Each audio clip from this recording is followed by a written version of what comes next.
I Ramazanit, Evropa, llokum dhe praline.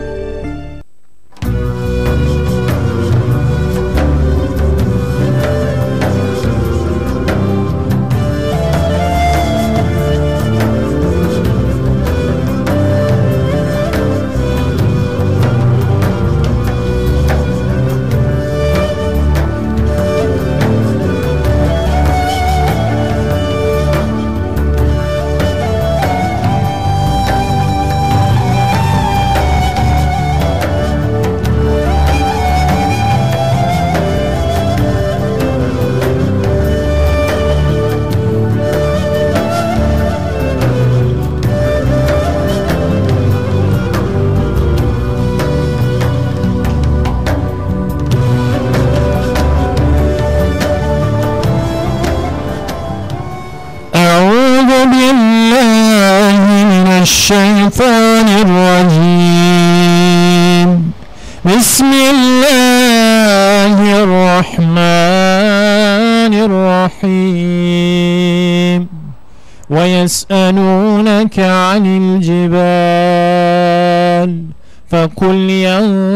ينسفها ربي نسفا فيذرها قاعا صفصفا لا ترى فيها عوجا ولا أمتا يومئذ يتبعون الداعي لا عوج له وخشعت الأصوات للرحمن فلا تسمع إلا همسا يومئذ لا تنفع الشفاعة إلا من أذن له الرحمن ورضي له قولا يعلم ما بين أيديهم وما خلفهم ولا يحيطون به علما وعنت الوجوه للحي القيوم وعنت الوجوه للحي القيوم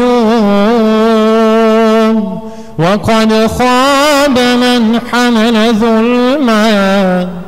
وعنت الوجوه للحي القيوم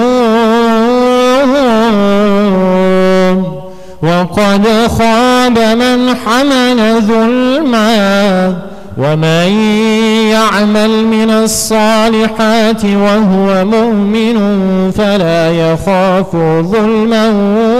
ولا حظنا وكذلك أنزلناه قرآنا عربيا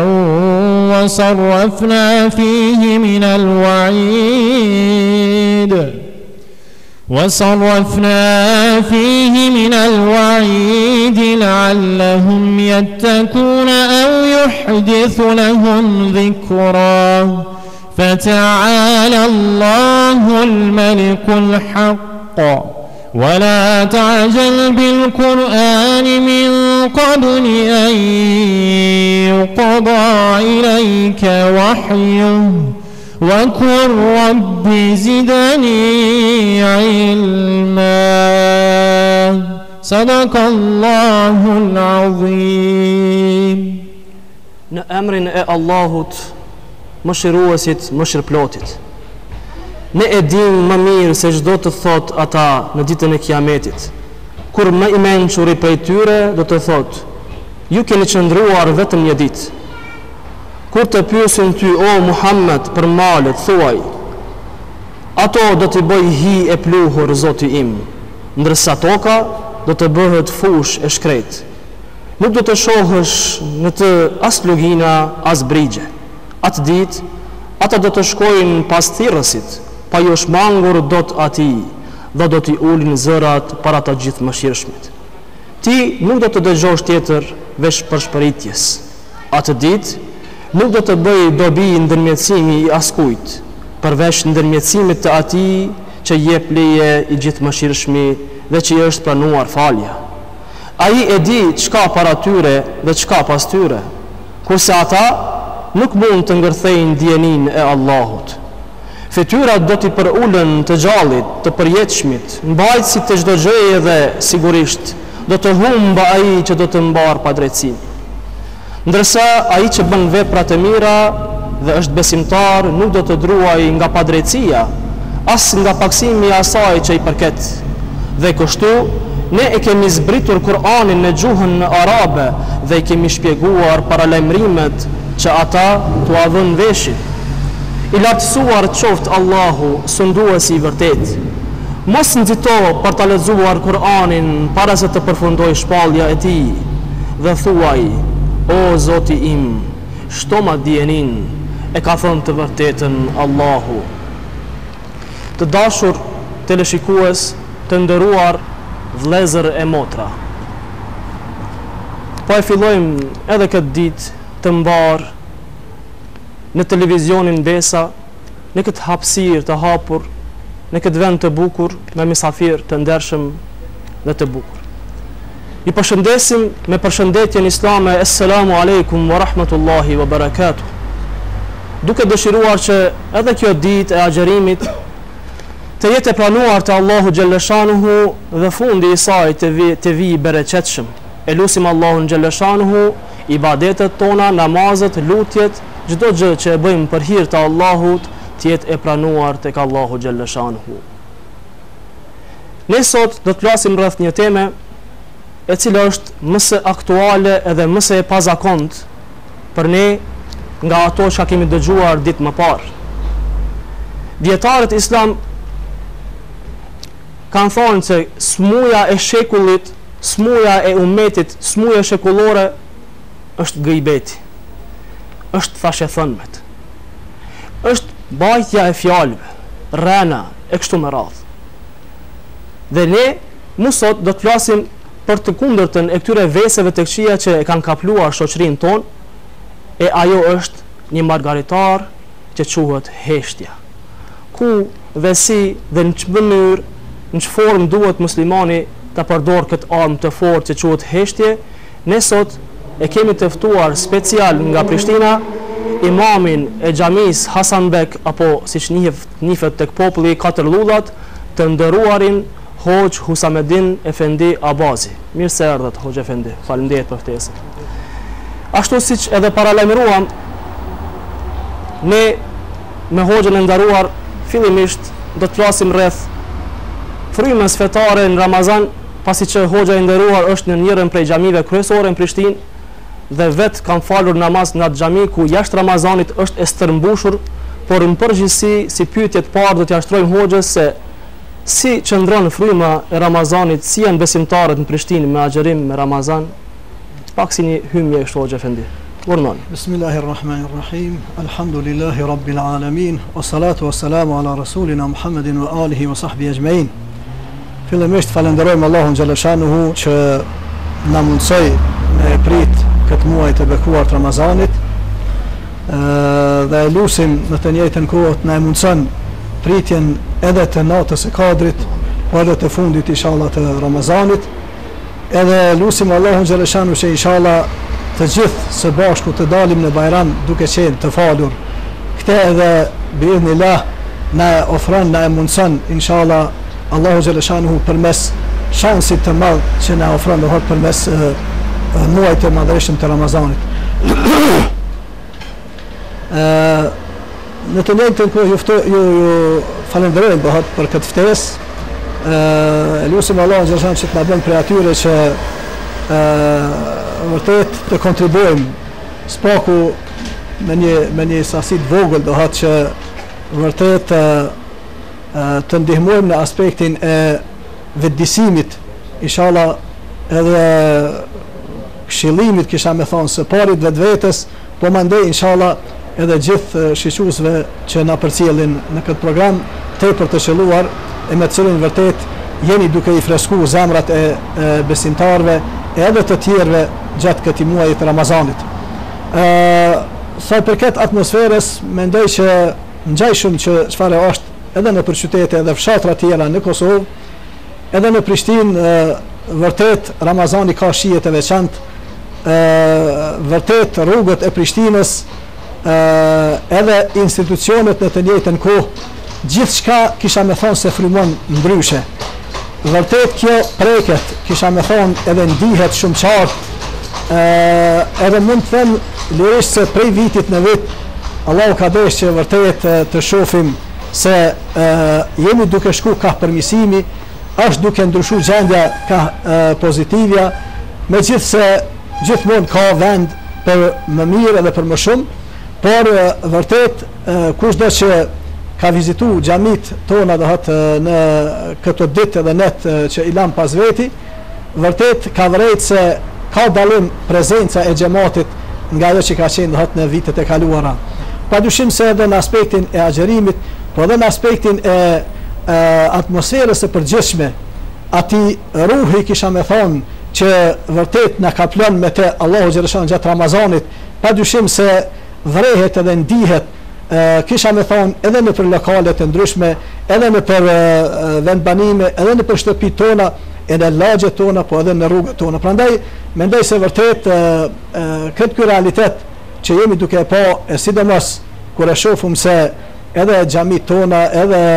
aspektet i iniciativave pozitive, i hasim se ato rrjedhin zakonisht prej trinjve, zakonisht trin në këto aspekte. Kjo në veçanti na bën vërtet të ndihemi shumë mirë, edhe kisha me thonë se i jap një shije shumë më të veçantë domon Ramazanit tonë edhe agjerimit tonë. Dhe prandaj e lut Allahun xhaleshan që vërtet këto mirësi që i bart me vetë Ramazani vërtet të na kaplojnë të gjithëve si shoqëri, dhe mendoj se secili prej nesh jemi duke ndi edhe duke i përjetu ato. Amin, duat që bënd, vetëm që i themi amin, dhe gjithashtu edhe në Prizren, Hoxha Efendi, është një frym e re, ashtu si që quajtët edhe ju, një ruh, një shpirt, i cili po mbretron, elhamdulillah, sidomos tek rinia po i mbushin xhamit, edhe kjo është një trend i ri, i trive që po i mbushin xhamia në gjithë anë mban vendin tonë. Nëse kthehemi tek tema jon, një temë shumë e qelluar, e çka në të vërtetë synon feja jon islamin, në fakt çka synohet me heshtjen, çka do me thonë me heshtjen islam, si e ka përkufizu islami këtë dukuri shumë bukur që e kemi ne në fenë tonë. E lusim Allahun xhaleshan që vërtet arrim ndoshta edhe në momentet kur heshtim me fol për temën e fjalë, sepse ndoshta për te më mirë ish dashur të flasim duke hesht se sa kur na po detyrohemi tash për me fol. Megjithatë, emisioni është i atill që na obligon që të flasim. Nuk ka dyshim se tema që ka të bën me heshtjen apo të heshturit në islam është temë tepër e thellë, edhe mendoj se vërtet është duke na mungu për krah shumë anëve pozitive që edhe i cekëm edhe që i ka Ramazani edhe realitetet që po jetojmë. Mendoj se vërtet ka shumë vend ende që ne të përmirësohemi, të avancohemi, dhe prandaj gjithë vërtet e jetojmë realitetin e kësaj jete bashkohore, realitetin e kësaj dinamike e cila vërtet i ka bërë njerëzit që vërtet ta jetojnë një kohë të konsumerizmit, kisha me thonë, jo vetëm në aspektet materiale, por edhe në aspektin e shprehurit edhe të folurit, e që në esencë na fillimisht kishim me thonë se të folurit është një prej dhuntive të Allahu xhaleshanhu, edhe padyshim se është ajo që e dim fort mirë se edhe për krah krijesave që kanë bujnë me hajvanatin që i kemë, insanin Allahu xhaleshanu e ka dallu post tjerave edhe me të folur. Prandaj edhe të foluri si të folur është një prej argumenteve, prej simboleve, prej fenomeneve të Allahu xhaleshanu që vërtet i ka mundsuar njeriu.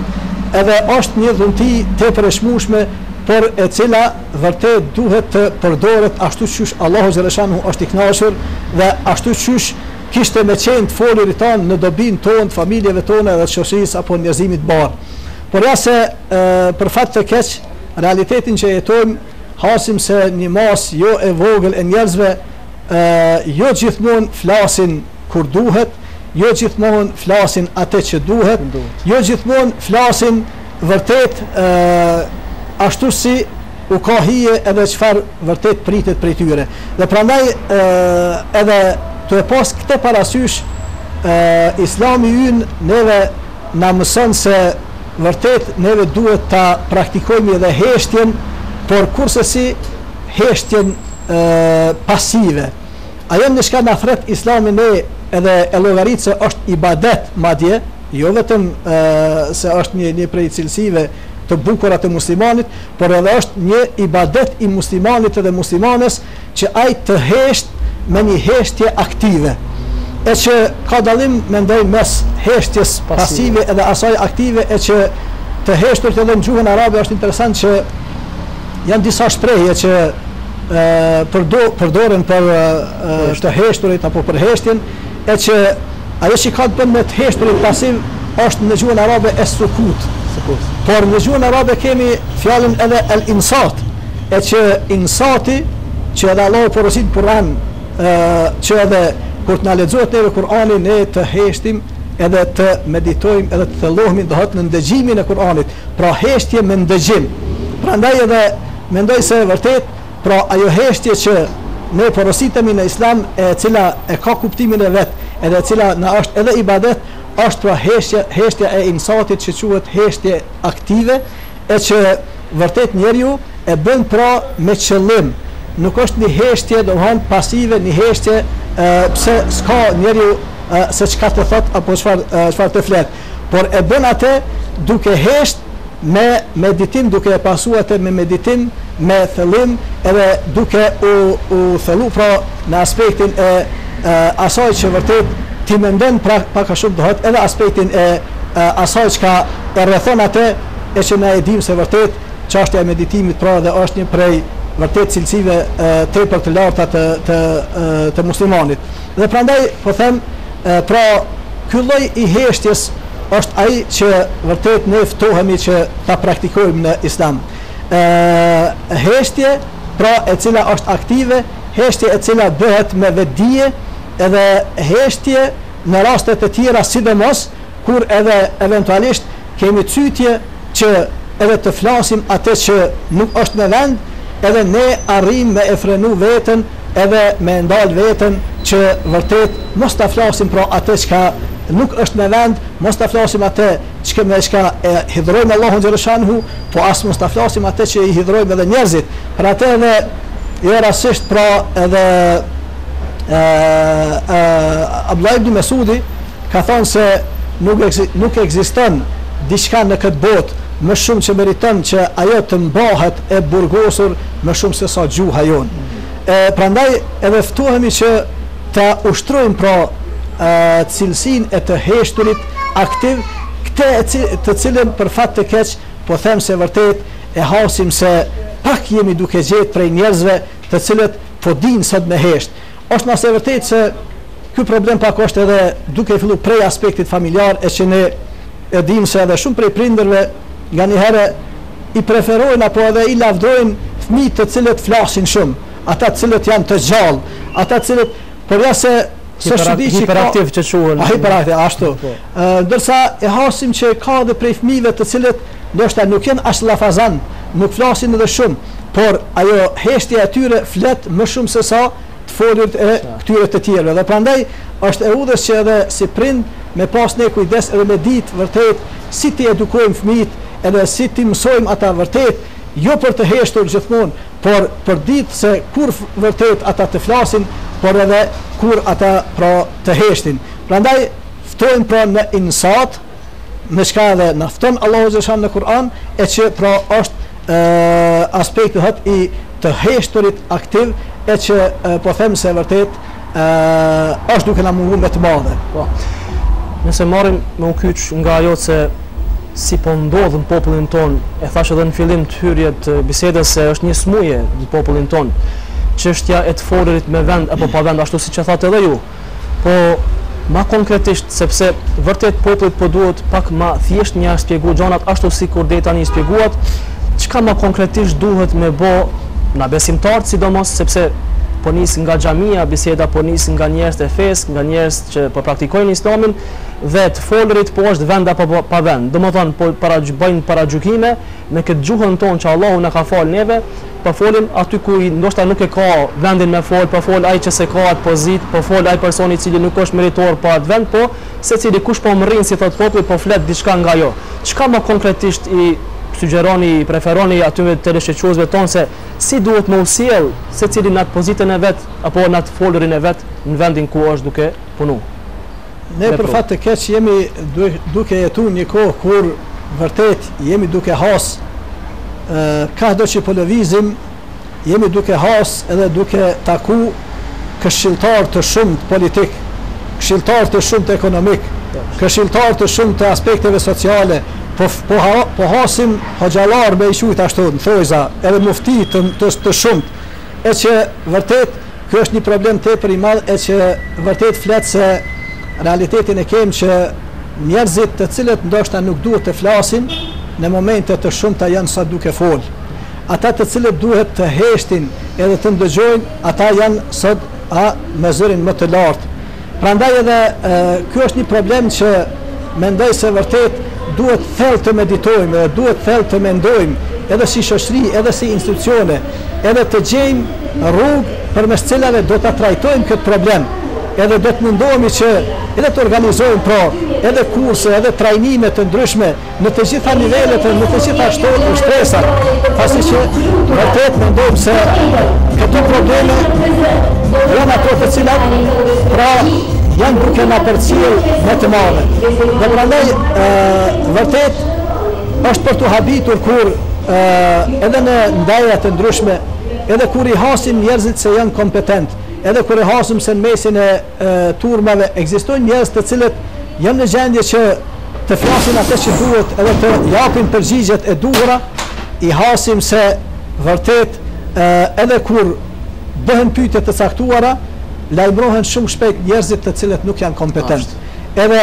është çudi e madhe dohet që e hasim një lloj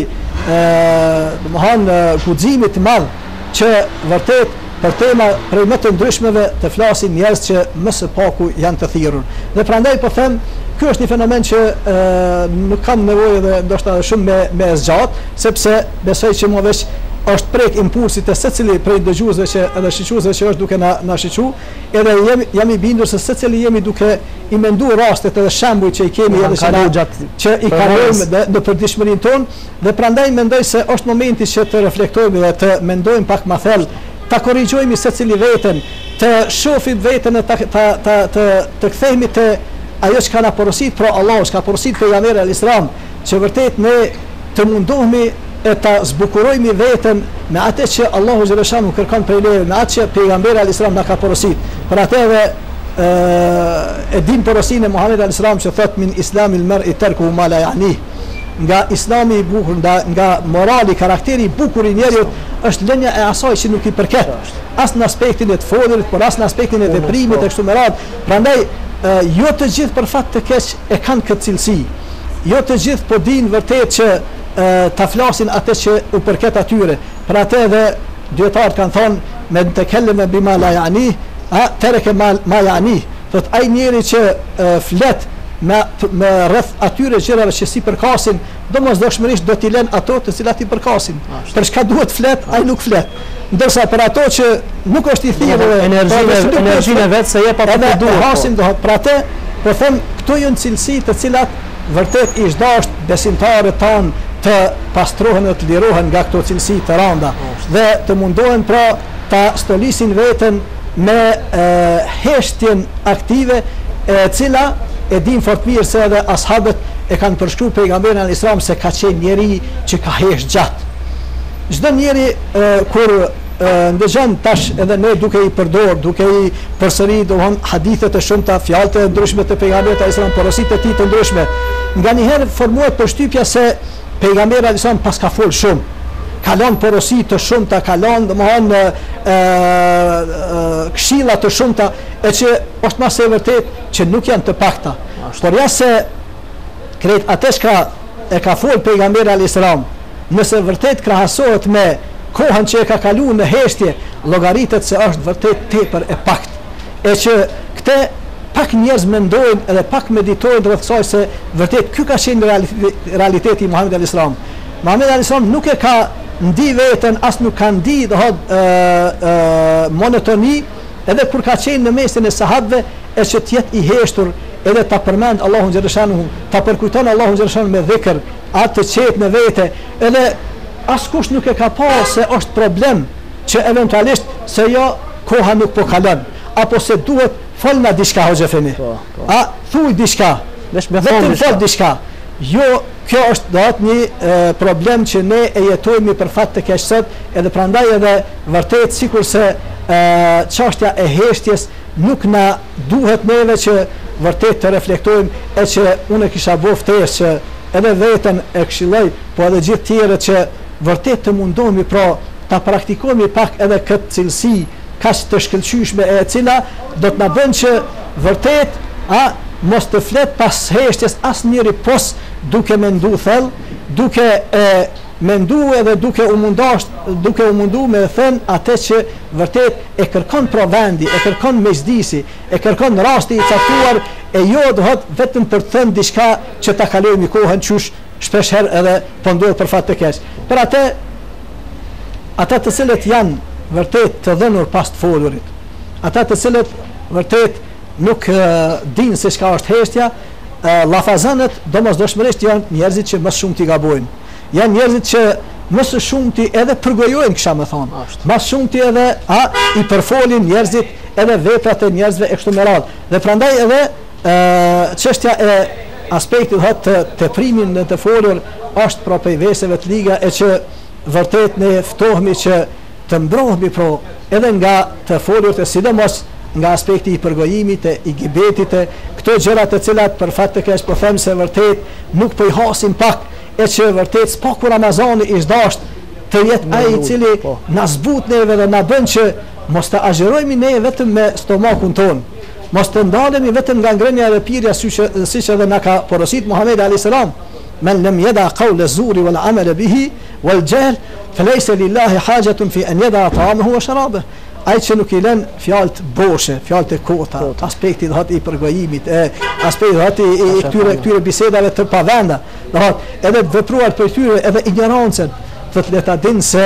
Allahu xhaleshanuhu nuk ka nevojë që ai ta lën rënien edhe pirin e tij, sepse nuk është qëllim pra i agjerimit që ne vetëm të shifemi se sa po durojmë pa ngrënë dhe papir, por qëllimi i agjerimit është la'allakum tattaqun, që ju të avanconi në devotshmëri, që ju pra të përjetoni shkallë të larta të devocionit, e që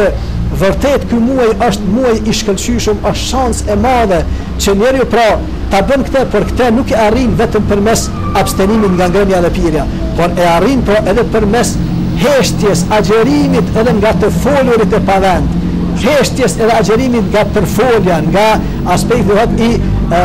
marrjes së tjerë dhe përgojë, aspekti i gibetit, gjëra këto të cilat vërtet e dim fort mirë se edhe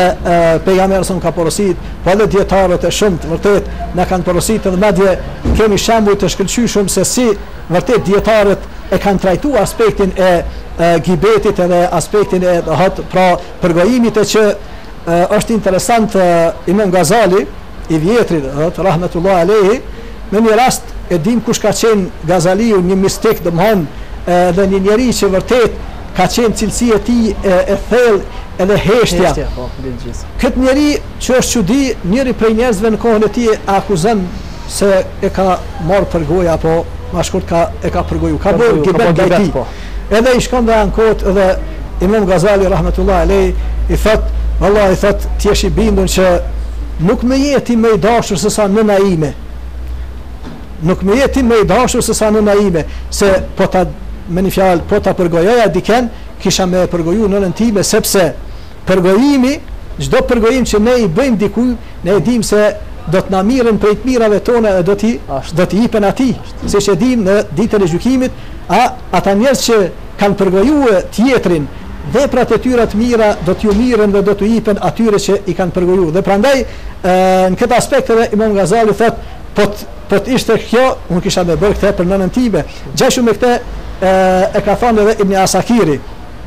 po të na lejohej gibeti për diken, thot kisha me bërë këtë për nënën edhe babën tim para gjithë të tjerëve, por ja se nuk na lejohet. Dhe prandaj edhe e dim fort mirë që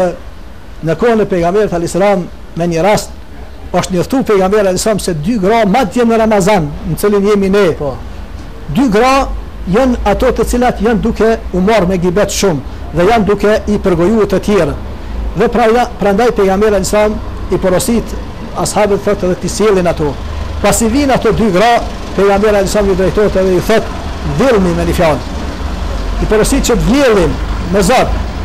Edhe ato normal në atë moment vjellin. Pasi që vjellin në atë moment, vërtet Allahu xhaleshanu e bën që ata të vjellur të tyre që edhe si i tillë e dim se sa është i ranë dhe edhe sa është i gërditshëm. Por Allahu xhaleshanu madje jo vetëm as po e shndron atë vjellur të tyre në copza të mishit të gjallë të njeriut. Edhe normal që habiten kur e shohin, prandaj edhe njofton pejgamberi alayhis salam se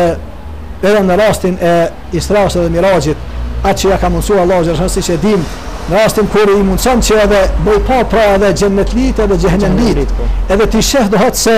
grupe të njerëzve, grupe të ndryshme të gjunaqarëve, të mëkatarëve të mëdhej, se me çka janë duke u dënu. E shef një njeri pejgamberi alayhis salam, të cilët i ishin rritur thënt edhe ato thënt të qelikt, dhe me ata thënë ai e shkrynte me një fjalë, grete fytyrën e tij dhe gjoksin e tij, edhe u habit pejgamberi alayhis salam, edhe e pyet Xhibrilin, thot ç'është puna e këtij njeri? Thot Xhibrili alayhis salam, ky njeri është prej atyre që e kanë ngrënë mishin e vëllezërve të vet në këtë botë, sa ka qenë në këtë botë. Thot dhe prandaj e kanë ngrënë po mishin e vëllezërve të tyre përmes përgojimit. Përgojimi pro i vëllezërve i të tjerëve në Islam është ngrënje e mishit të tyre. Dhe prandaj edhe dënimi i të tillë dhe pra ka më qenë i tillë dhe tu e pas këtë parasysh pra edhe kanë qenë tepër të vëmendshëm dietar. Hasan al-Basriu radiallahu anhu është interesant, gjithashtu shkon njëri dhe e njofton se filani është duke të përgoju, e që as njëri as tjetri nuk kanë të drejtë, sa mi kështë që e dim. Nuk është e udhës që askush ta përgojë tjetrin, po edhe tjetri që i bart fjalë të shkon informon, ky e dim el hibe ve nemime, që quhet në Islam, nemam është ky që i bart po fjalët edhe ka thon filani është shkon Hasan al-Basriu e largon, thot shporu me një fjalë dhe mbyllë gojen. Por megjithatë lajmi mbriti. Edhe Hasan al-Basriu e merr shportën prej shtëpisë edhe shkon në treg, edhe shkon edhe i zgjedh frutat më të mira që ekzistojnë në treg, e mbush shportën plot me fruta, edhe shkon drejt te ky njeri dhe ja troket derën. Pasi që del ai njeri, i jep selam Hasan al-Basriu edhe i ofron, thot kam ardhur për të t'i sjell këto fruta. Thot sepse thot ti unë nuk kam mundësi thot me të ofrue prej të mirave që i kam bërë për të hir të Allahu xhaleshanuhu, e të cilat vërtet unë kam e pas nevojë për to. Ato thot unë s'kam mundësi me t'i ofru. Ti më ke ofru thot prej tyre, prandaj unë e pashtu dhe që me t'i sjell dhurat këtë dhurat me edhe ja lën atë shport të frutave, edhe bëhet ky rast pra edhe një mësim, kisha me thonë një ders i madh për këtë njeri, edhe inshallah besojmë se edhe është pendu. Pra janë shembuj të cilët na flasin se vërtet pra çështja e të folurit, aspekti i teprimit në të folur, mos kontrolli, mos marrja e vetjes në pyetje, në llogari se çka jemi duke fol, çka jemi duke vepru, është ajo që vërtet pra neve jo vetëm se na merr në qafë edhe kur fjala e aspektit të dunjas, por në aspektin e ahiretit. E që pasi folën pak për botën, kisha me thonë se edhe në aspektin e jetës të përditshme. Tonë e dim në se problemet më të mëdha apo shumica e problemeve që sot ndodhin ndërmjet njerëzve, qoftë në aspektin e familjeve të ngushta, qoftë në aspektet bashkëtorë, në aspektin e farefisit, në aspektin e shoqërisë, zakonisht shumica e problemeve edhe e zënkave vinë për shkak të folurit, edhe mos kontrollimit, edhe mos vëmendjes në atë se çka flasim, po edhe nga aspekti i përgojimit, po edhe i bartjes së fjalëve. Prandaj edhe kur i mendojmë ne sa raste edhe deri te vrasja Se mos flasim për aspekte të tjera, po na e dim se prej fjalës po fillon hat problemi edhe po shkon duke u rrit e po vin edhe deri te vrasjet, e deri te probleme, e deri te shkurojzime e gjëra këto të cilat për fat të keq vërtet jemi dëshmitar, sidomos ne si imam, si xhallar, për ditë neve na vin njerëz edhe na ankohen për gjëra prej më të ndryshmeve, edhe na informojnë pra edhe me këto probleme, se ndoshta pak pozata në këtë. Jo, Allah e shpëleft. Jo deshta më kysh mu këtu. Problemet që vijnë nga të folurit e tepërt vend e pa vend, problemet që vijnë nga përgojimi. A thu mendimi juaj dhe sipas fesë, a është sikur përfundim i asaj çka njerëzit nuk kanë fe, nuk pa janë praktikues të fesë, apo në përgjithësi edhe ata fetarët, edhe ata që janë jo fetarët e kanë si smuje këto që e quajtën smuje të shekullit, që kanë quajtur dietarët, sepse kjo është evidente në popullin ton, masën ton, pa marrë parasysh njeri është fetar apo nuk është fetar. Mu këtu deshta një opinion shumë të shkurt, shumë të vogël, nga ju që problemet që për na lindin neve, ashtu sikur edhe thatë edhe ju deri te vrasja, deri te shkrorzimi, deri te prishja e familjes, a thu përgojimin, thashë thënë me bartin e fjalës dhe rrenën, mashtrimin po e bën vetëm njerëz që nuk janë fetar, nuk e praktikojnë fen, vetëm që janë musliman, apo edhe ata që janë fetar. Nuk ka dyshim se ky është një problem të cilin e kemi prezent për fat të keq, domthonë në përgjithësi në shoqëri. Nuk ka dyshim se ata të cilët janë njerëz, domthonë fetar, ata të cilët vërtet e kanë stolis veten me njohuri, s'kisha me thonë ndoshta të bollshme, por mesatare, që kanë bëjnë domthonë me aspektin e porosive kuranore dhe haditheve dhe porosive të pejgamberit alayhis salam, unë mendoj se të tillët padyshim se duhet të jenë ata të cilët shumë më pak do të binë në këtë provë. Por ja se megjithatë ne jemi dëshmitar se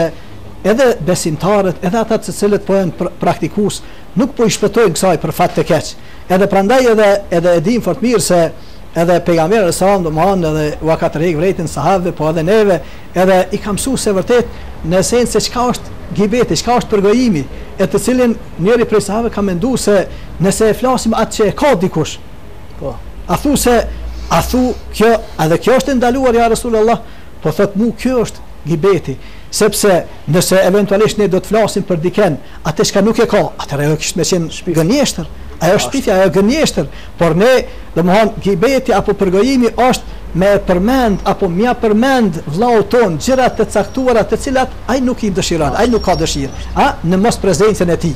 Ai duke mos qenë fare, e ky është edhe gibeti, pra ky është përgojimi e cilin vërtet ne e dim se është vërtet çudi që edhe zakonisht përgojuesit janë njerëz frigacak, janë njerëz të cilët nuk ballafaqohen me realitetin, edhe nuk janë gjendje që këto gjëra me i fol në prezencë të atyre për të cilët zakonisht flasin. Edhe për atë edhe ky çysharllëk i këtyre njerëzve është ai që vërtet i bën ata të jenë shumë edhe të palogjikshëm, edhe të jenë jo racional, sepse ne e dim që gibetin apo përgojimin njerëzit zakonisht e bëjnë për ata që nuk i dojnë, që kanë dohet probleme caktuara me ta ndoshta. Kanë dohet edhe xhelozia ndër. Domthon këta e bëjnë për njerëzit që këta nuk i dojnë. E këta harrojnë se bash domthon ata njerëz që këta nuk i dojnë janë duke ofruar dhët më të mirën e mundshme.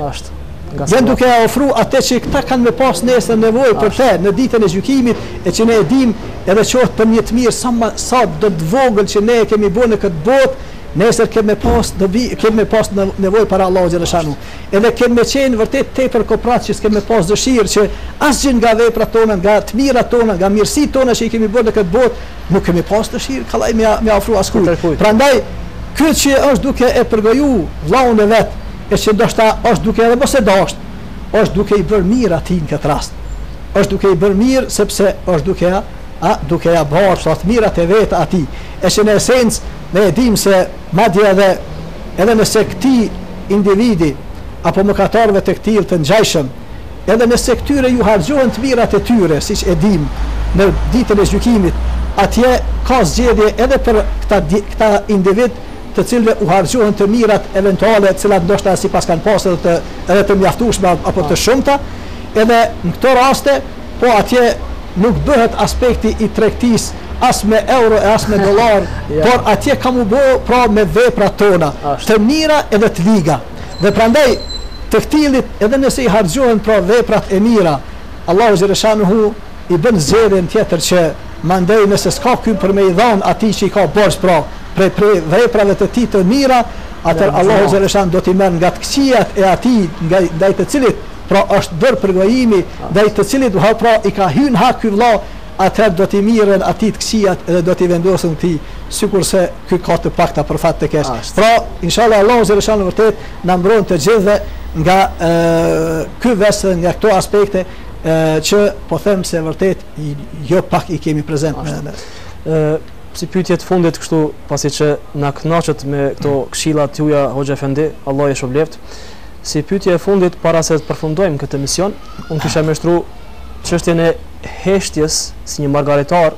apo si një ibadet i harruar tek muslimanët. Heshtja dhe të folurit. Pasi që jemi në Ramazan, me 2-3 këshilla të vogla se muslimani, besimtari si duhet ta bëj ballancimin mes heshtjes dhe të folurit. Duhet hesht, cilat janë pikat se cilat duhet hesht dhe shpërblehet, ka sevape, dhe këto pika tjera cilat duhet të mos hesht apo të flet apo ku ta di unë, me të cilat bën është sikur edhe që siç e quajtë ty me termin e juaj, të jetë një heshtje aktive, të bëj diçka me heshtjen e tij. Pra cila është ballancimi mes këtyre dyave, pasi që edhe është muaj Ramazan, muslimanin muaj Ramazan pak duhet këto gjëra të ketë më kulminacion. Allah është shpëlef, është vërtet pyetje shumë me vend edhe ndoshta kish me mbet tema pa kompletuar edhe pse dim se sado që të flasim nuk mund t'ja japim hakun sa duhet kësaj teme. Megjithatë jo gjithmonë heshtja është e lavdruar apo e preferuar në Islam. Përkundazi ne e dim se vërtet në Islam mësohemi se në momente të caktuara heshtja madje është haram, është ndaluar. As-sakitu anil haqqi shaytanun akhras. Ai i cili hesht, nga e vërteta apo e hesht të vërtetën është prej shejtanëve më të rrezikshëm. Prandaj vërtet duhet pra ditë si ta ekuilibrojmë pra ne aspektin e të folurit edhe heshtjes në realitetet tona. Nuk ka dyshim se thamë në fillim që të folurit është një prej dhuntive të Allahu xhaleshaun gjithashtu. Edhe pa të folurit ton ne nuk do të arrijmë që ta zbatojmë atë urdhër që Allahu xhaleshaun vërtet neve si ummet na ka dalluar nga ummetet e tjera, e që është pra urdhimi për të mirën dhe ndalimin nga e keqja. Ne e dim se vërtet jo gjithherë duhet të heshtim, po përkundrazi jemi të obliguar që në momente të caktuara të flasim edhe të përmirësojmë brenda mundësive sa i kem, e që vërtet ne e dim se edhe pejgamberi alayhis salam na ka porositur kur fjala për këtë lloj të folurit edhe të urdhëruarit për të mirën dhe ndalimin nga e keqja, dhe ka thënë wallahi la ta'muruna bil ma'ruf wa la tanhauna 'anil munkar aw la yushikanna Allahu an yab'atha 'alaykum iqaban minhu thumma tad'unahu fala yustajabu lakum. Fad wallahi fat ose do të urdhoni për të mirë, ndaloni nga e keqja, ose për ndryshe dini se Allahu xhaleshanu do t'ju dërgon as i dënimi pas të cilit ju do ta lutni Allahu xhaleshanu, por nuk do t'ju përgjigjet. Prandaj vërtet edhe në të njëjtën kohë tjetër në hadith pejgamberi sa ka porositur që muslimani kur e sheh të keqen që është duke u zhvilluar edhe është duke ndodhur para syve të tij, edhe ka mundësi me ndryshu atë, e nuk e bën këtë, atëherë prap thot let pret pro dënim prej Allahu xhaleshanuhu. Pra ne do ta dim se vërtet të folurit edhe ne këtë jemi duke bu me siguri edhe në këtë emision inshallah, me siguri edhe në për vende edhe për raste të ndryshme, në për ndajat tona, ligjëratat e ndryshme që bëhen, aspekti i shkollimit, aspekti i shkollës, e fakultetit, e kështu me radhë, normal se krejt këto nuk bëhen pa të folur, edhe është e domosdoshme, por le të mundohemi që të përqendrohemi pa në të folur që qenë ka i dobishëm, në të folur i cili domethënë vërtet ka me ndru në aspektin pozitiv në veten tonë, në familjen tonë, shoqërinë tonë. Dhe prandaj edhe është interesant që kur fjala për këto aspekte, një dietar ka njoftuar kur fjala për realitetin e njeriu se çfarë ndodhet gjatë jetës së tij, edhe thotë se një njeri i rëndomt ndëgjon thot gjatë ditës aq sa bën një libër, ndërsa gjatë ditës thot flet aq sa ndërsa flet thot gjatë një jave aq sa e bën një libër, ndërsa lexon gjatë një muaji aq sa e bën një libër, por edhe thot shkruan gjatë një viti aq sa e bën një libër. Prandaj vërtet nëse këto është fjala për njerëz të rëndom, kuptohet me përjashtime kur është fjala për ata të cilët vërtet e kanë aspektin e leximit, të shkribit, e kështu me radhë, domthonë për dishmëritë të tyre e që vërtet dallon. Ja se këto aspekte prandaj duhet t'i kemi parasysh, sidomos në këtë muaj të Ramazanit, të jemi ata të cilët vërtet mos të flasim pa kontroll, por të njëjtën kohë të jemi ata të cilët çfarë do të folurin na vjen, të jemi ata të cilët vërtetohemi mirë, nuk i marrim gjërat dohat me nguti, sepse ngutia në këto aspekte na sjell deri tek telashet edhe problemet e mëdha, e që nëse kemi kohë kisha me cek edhe rastin e kohës pejgamberit alayhis salam, kur Ibn Abi Mu'aytin radiallahu anhu, pejgamberi alayhis salam e dërgon për ta mbledh, për ta marrë zekatin tek një fis që ka qenë bukur larg prej Medinës. Ibn Abi Mu'ayti radiallahu anhu për fat të keq ka pas një zënk me një fjalë të hershme të kohës së ignorancës me atë fis. Edhe kur niset me shku në atë vend, rrugës duke shku i kujtohen problemet edhe zënkat që i ka pas me ata njerëz, edhe fillon mu friksu se a thu si do të reagojnë ata njerëz. Edhe atyre ju shkon lajmi se pejgamberi alayhis salam e ka dërguar të dërguarin e vet që ta mbledh zekatin me një fjalë prej tyre, edhe ata bëhen gati edhe gëzohen se vërtet po vjen i të dërguarit ton Muhamedi alayhis salam, edhe bëhen gati dhe edhe dalin bile në rrugë dhe ashtu duke u pa në hyrje të atij vendbanimi, kur isha Ibn Abi Mu'ayti prej frikës se mos ta vërtet pas kanë bërë ende në atë që kanë qenë edhe se do ta sulmojnë, do ta lëndojnë, ky njeri kthehet edhe nuk shkon deri tek ta, kthehet tek pejgamberi sa edhe i thot ja Rasulullah, thot ai fis kishte kalu prap dohet në kufër, thot janë kthyer shirkut, e që pejgamberi sa habitet, por megjithatë pejgamberi sa nuk ka qenë njeri që është ngutë, edhe nuk ka marrë vendime do thot të ngutshme, madje edhe kur kemi të bëjmë me musliman, e që ne sot vërtet kemi musliman të shumë, por të cilët vërtet janë mendje lehtë, edhe janë ata të cilët janë në gjendje për fat të keq edhe të bartin fjalë, edhe të shtrëgojojnë, po edhe mos të vërtetohen nga fjalët të cilat i bartin, dhe prandaj pejgamberi nuk ngutet, por e thret Khalid ibn Walidin radiallahu anhu, edhe e dërgon, thot shko thot në atë vend banim, thot edhe mos hyn me një herë në fshat, po thot përqendro thot në skajet e fshatit, thot edhe priti me një fjalë derisa të vjen koha e namazit. Kur vjen koha e namazit, Khalid ibn Walidi po ndëgjon ezanin duke u thirr. Ndëgjon ezanin domthon, thot ta njerëz musliman domthon, nuk ka asnjë problem te ta. Hyn e gjen gjendjen të shkëlqyeshme, edhe habitet me këtë që ka ndodhur Khalid ibn Walidi, edhe kthehet te pejgamberi alayhis salam, edhe e njofton pejgamberin, thotë ja Rasulullah, ata janë ashtu siç i dan ti. Ata janë në fjalë të Islamit, në Islam bukur bindillah, por ja se domthon kështu ka vepruar edhe kështu ka ndodhur edhe në kohën e sahabëve. Prandaj edhe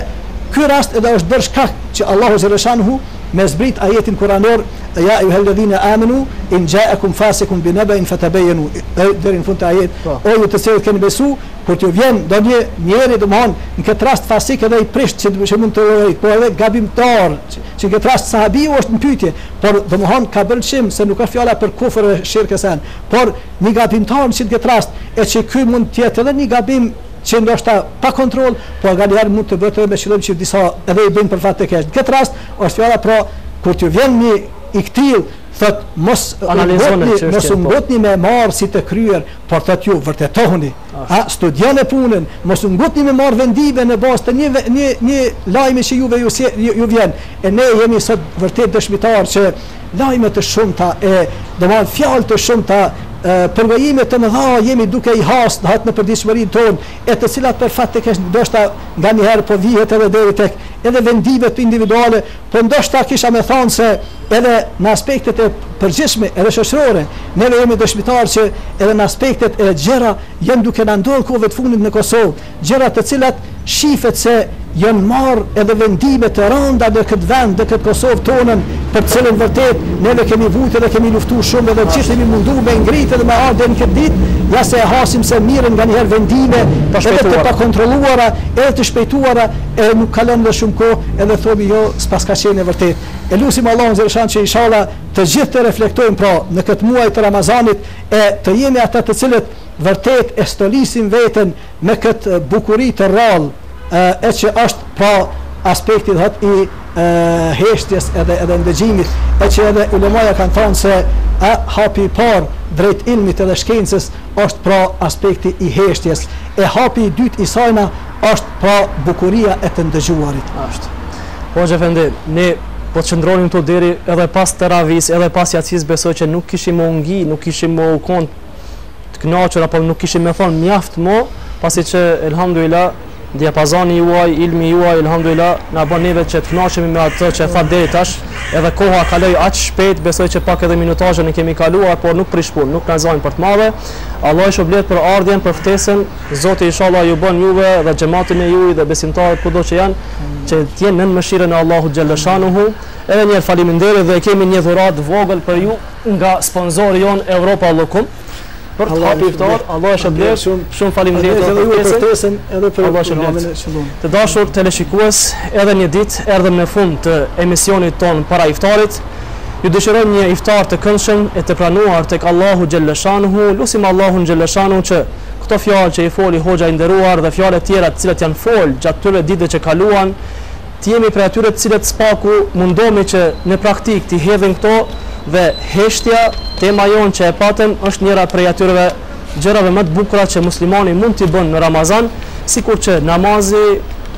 zekati, sadakaja, duaja, etjera, edhe heshtja është njëra prej gjërave më të bukura të Islamit, ashtu që sikur edhe hoxha i nderuar e potencoi gjatë gjithë kësaj kohe. E lutim Allahun xhalla shanuhu, siç e tham, për një iftar të mirë me familjet tuaja, me të dashurit tuaj. E lutim Allahun xhalla shanuhu edhe këto ditë të mbetura të muajit Ramazan t'i kalojmë në mënyrën më të mirë të mundshme, të japim maksimumin ton nga ajo që ndëgjojmë prej derseve, prej hubeve, prej ligjëratave, prej gjërave të lexuara. Allahu xhalla shanuhu qoftë në mëshirën tuaj mbi ju, qoftë i kënaqur ai me veprat tuaja. Assalamu alaikum wa rahmatullahi ta'ala wa barakatuh. Aleikum salam wa rahmatullahi wa barakatuh.